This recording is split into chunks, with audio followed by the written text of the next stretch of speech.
Hello friends आज video का topic अप्रैल से जुलाई के बीच में जब तेज गर्मियों का समय होता है, सो इस समय हमें अपराजिता के प्लांट की केयर किस तरीके से करनी है, इसके ऊपर में टॉपिक रहेगा। प्लांट गर्मियों के समय में तेजी से ग्रोथ करता है। इसमें नई वाइन जो है वो ज़्यादा बनती है, नई बेल इसमें निकल के आती है, ग्रीनरी भी ज़्यादा अच्छी रहती है। प्लांट धीरे धीरे ग्रोथ करता है और बहुत अच्छे से अपनी ग्रीनरी को मेंटेन करता है। सो हमें प्लांट की इस समय केयर भी अच्छे से करनी होती है। अगर हमारे साइड से थोड़ी सी भी लापरवाही होती है तो लीव्स येलो होकर ड्रॉप होने लग जाती हैं और इसके साथ में प्लांट स्ट्रेस में चला जाता है। सो आज टॉपिक के अंदर में 10 ऐसे पॉइंट्स मैं आपको बताने वाला हूं जिनको अच्छे से समझ के अगर आप प्लांट की केयर करते हैं तो लीव्स येलो होकर ड्रॉप नहीं होंगी और आपका प्लांट स्ट्रेस में नहीं जाएगा। पूरे जो सीजन है इसमें ग्रोथ करता रहेगा। सो गर्मियों में इससे अच्छी ग्रोथ लेने के लिए पूरा टॉपिक जरूर अच्छे से देखिएगा, जिससे सही से इसे समझ के और आप अप्लाई कर पाएंगे। टॉपिक को स्टार्ट करने से पहले मेरा आपसे रिक्वेस्ट है, अगर आप मुझे फेसबुक में देख रहे हैं तो मेरे पेज को फॉलो करिए। साथ में अगर आप मुझे यूट्यूब में देख रहे हैं तो चैनल को सब्सक्राइब करने के साथ में रेगुलर अपडेट्स के लिए बेल नोटिफिकेशन आइकन को भी जरूर प्रेस करिए। चलिए टॉपिक को स्टार्ट करते हैं।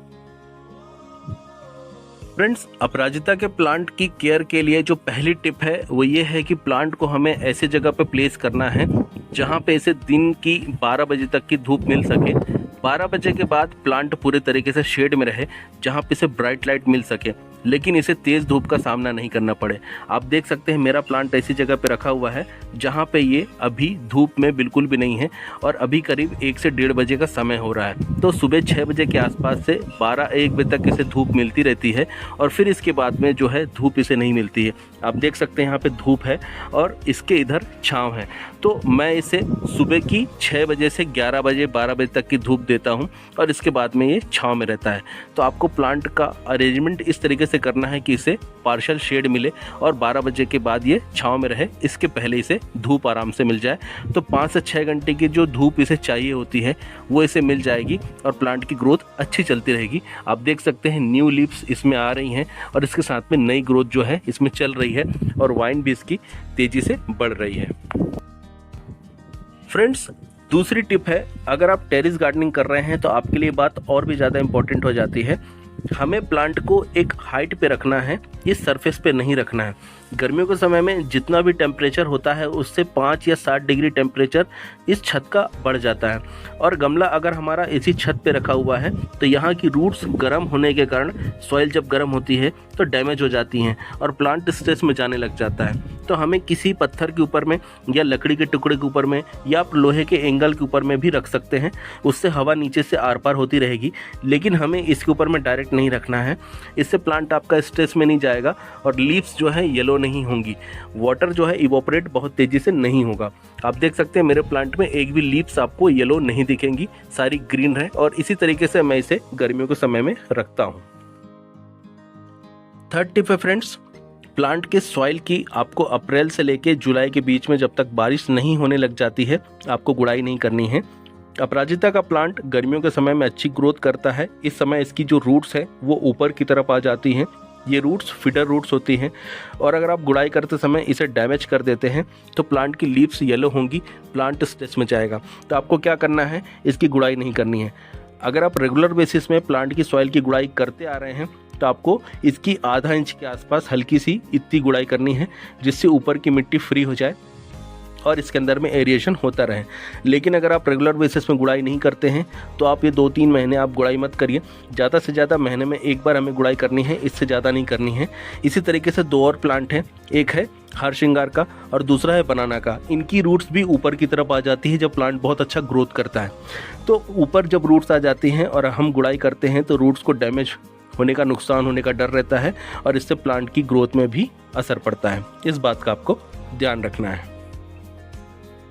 फ्रेंड्स, चौथी टिप है, प्लांट के सॉइल की जब आप गुड़ाई कर रहे हैं या फिर महीने में एक बार आपको सॉइल को करीब आधा इंच रिमूव कर लेना है और रिमूव करके हल्के हाथों से ही हटा लेना है और जितनी इसके अंदर में कंपोस्ट देने की जगह है सही तरीके से उतना आपको कंपोस्ट ऊपर हल्का सा दे देना है। वर्मी कंपोस्ट या काऊ डंग भी दे सकते हैं और इसके बाद में मिट्टी से कवर कर देना है। इससे प्लांट के जो टॉप सॉइल है इसके अंदर में मॉइस्चर मेंटेन रखने में आराम रहेगा, सहूलियत रहेगी और इसके साथ में प्लांट को न्यूट्रिशन मिलता रहेगा।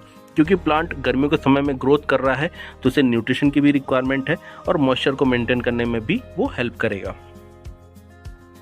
फ्रेंड्स, नंबर 5 पे टिप है, अगर आप प्लांट को बूशी बनाना चाहते हैं, आप चाहते हैं कि प्लांट आपका घना हो, नीचे से बहुत अच्छा घना दिखे, तो जितनी भी ये टिप एरियाज हैं इस पे जो भी निकल रही हैं इन्हें आप यहाँ से पिंच कर सकते हैं। पिंच करने से ये जो भी आप वाइन देख रहे हैं ये ग्रो करना बंद कर देगी और नई जो है इनकी नोड एरिया से दूसरी वाइन निकलना स्टार्ट होंगी, तो ये बहुत ही ज़्यादा घना हो जाएगा और जितना ज़्यादा घना होगा उतनी ज़्यादा आपको फ्लावरिंग इस पर मिलेगी। फ्रेंड्स, टिप नंबर 6 है, आपको दिन में प्लांट को 3 बार वाटरिंग करनी है। वाटरिंग 3 बार अलग तरीके से होगी, इसलिए अच्छे से इसे समझ लीजिए। अगर आप सुबह 7 बजे पानी देते हैं, दिन में 12 बजे देते हैं और शाम को 5 बजे देते हैं तो सबसे बेस्ट टाइमिंग रहेगा सुबह 7 बजे या शाम को 5 बजे, दोनों में से किसी एक बार आपको प्लांट में फुल वाटरिंग करनी है, जिससे यहाँ ड्रेनेज होल से पानी बाहर आने लग जाए। पानी जब आप फुल वाटरिंग कर रहे हैं तो आपको इतना ही देना है कि यहाँ से थोड़ा सा पानी निकले, बहुत ज़्यादा पानी प्लांट से बाहर नहीं आना चाहिए। इसके पीछे लॉजिक है, उसे आप अच्छे से समझ लीजिए। प्लांट में अगर आप दिन में 3 बार फुल वाटरिंग करते हैं, एक बार फुल वाटरिंग ना करके तीनों बार आप फुल वाटरिंग करते हैं, तो इसमें एक्सेस वाटर देने से जितना भी न्यूट्रिशन है वो लॉस होगा। दूसरा, आपकी जो सॉइल है वो पूरे तरीके से अल्कलाइन हो जाएगी, क्योंकि दिन में 3 बार पानी देंगे तो सॉइल आपकी न्यूट्रल से अल्कलाइन होना वाजिब है। और इससे फिर आपका नुकसान क्या होगा, प्लांट की जो लीव्स हैं ये येलो हो जाएंगी, इनमें क्लोरोसिस का प्रॉब्लम हो जाएगा, नर्व्स दिखने लग जाएगी, तो प्लांट आपका स्ट्रेस में जाएगा, डैमेज हो जाएगा।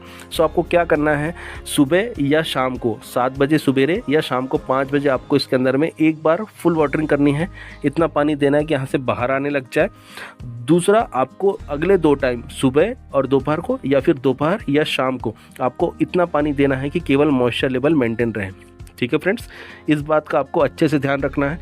कोई भी कंफ्यूजन हो तो आप मुझे कमेंट बॉक्स में इसके लिए पूछ सकते हैं।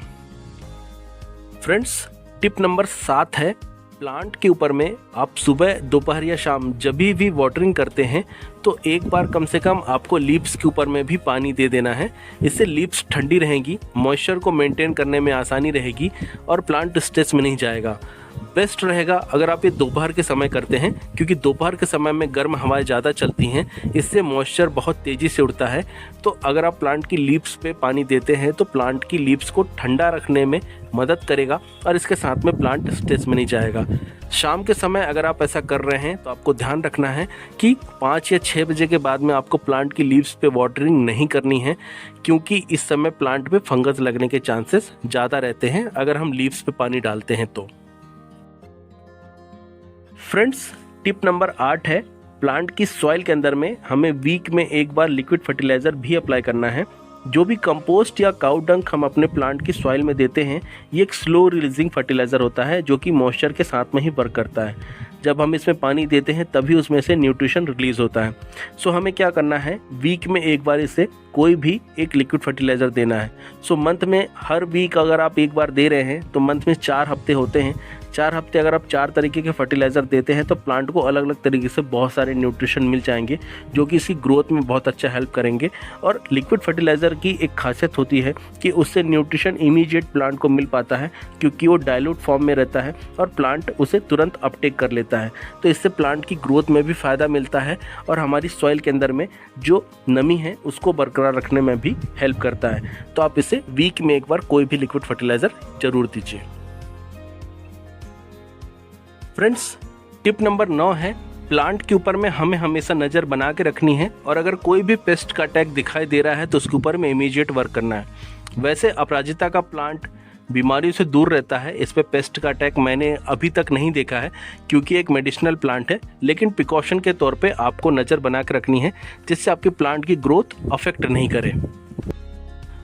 फ्रेंड्स, टिप नंबर 10 है, प्लांट के अंदर में जब भी आपको ये फली दिख रही है तो आपको इन फली को रिमूव कर देना है।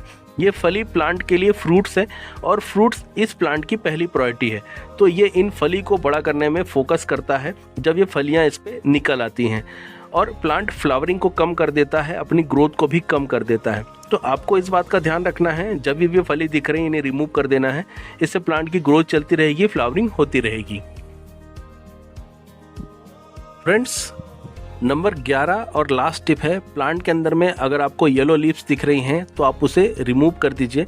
येलो लीव्स जितनी ज़्यादा समय तक रहेंगी, प्लांट उतने ज़्यादा समय तक स्ट्रेस में रहेगा, उन लीव्स को सही करने के ऊपर में काम करता रहेगा। तो आपको येलो लीव्स दिख रही हैं तो इन्हें रिमूव कर देना है। और येलो लीव्स रिमूव करने से दूसरा फ़ायदा है कि फंगस की समस्या आपके प्लांट में नहीं होगी, क्योंकि गर्मियों में प्लांट की लीव्स के ऊपर में फंगस की समस्या ज़्यादातर हो जाती है जब हम इसके ऊपर में वाटरिंग करते हैं। तो ये बात आपको ध्यान रखनी है कि लीव्स अगर ऊपर स्टोर हो रही हैं प्लांट के ऊपर में कहीं पे भी, तो उन्हें रिमूव कर देना है। और दूसरा बात आपको ध्यान रखनी है कि ये जो सॉइल है, यहाँ पे भी अनवांटेड अगर कोई भी खरपतवार दिख रहे हैं तो उन्हें भी रिमूव कर देना है। ये सकर्स होते हैं जो कि प्लांट से न्यूट्रिशन को चूस लेते हैं, तो प्लांट की ग्रोथ जो है कहीं ना कहीं कॉम्प्रोमाइज़ होती है और उनकी ग्रोथ बहुत फास्ट हो जाती है, प्लांट की ग्रोथ स्लो हो जाती है। इस बात का आपको ध्यान रखना है। फ्रेंड्स, अगर आप मेरे चैनल पर पहली बार विजिट कर रहे हैं तो प्लीज़ चैनल को सब्सक्राइब करने के साथ में रेगुलर नोटिफिकेशन के लिए बेल आइकन को प्रेस करें। वीडियो पसंद आते हैं तो बेल आइकन शेयर भी करें। फ्रेंड्स, टॉपिक को मैं यहीं पे वाइंड अप कर रहा हूँ। इस इन्फॉर्मेशन से रिलेटेड अगर आपकी कोई भी क्वेरी है तो मुझे आप कमेंट बॉक्स में पूछ सकते हैं।